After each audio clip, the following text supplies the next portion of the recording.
వచ్చి యేసయ్యకు ఒక అందరూ ఆశ్చర్యపడే ఒక ప్రశ్న వేశాడు.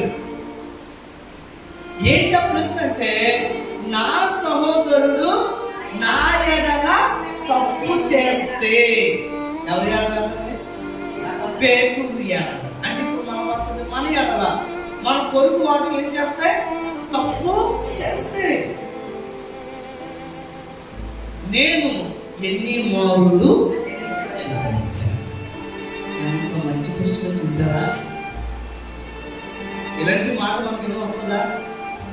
నేను 2 సార్లు అవకాశం ఇచ్చి మరొక వాడిని మనం ఏం చేద్దాం? పక్కన పడి ఉంటాం. కానీ పేతురు అంటే ఎన్ని మారు? ఇక్కడ చాలా కూడా ఒక కుటుంబంలో క్షమించే మనసు లేని వారు కూడా చాలా మంది ఉంటాం.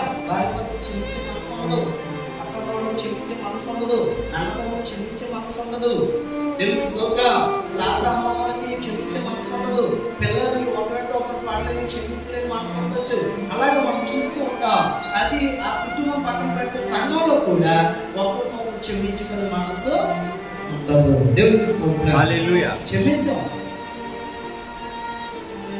ఆవిడ ఏదైనా సాక్షి చెప్పింది అనుకోండి, చెప్పింది సాక్షి ఎలాగెళ్ళాం ఇన్ని సాక్షి చెప్పేస్తుందండి, ఇన్ని మైక్ పెట్టేసుకోవాలి. క్షమించే మనసు మనకి ఉండాలా? ఒక విషయం యేసయ్యని అడిగాడు, ఎన్ని మారులు నేను? బాగా గుర్తు పెట్టుకోండి, ప్రతి ఒక్కరు కూడా దైవజనుగా సంఘ బిడ్డలని కాదు, సంఘానికి ఒక హెచ్చరిక దేవుడు ఇస్తున్నాడు.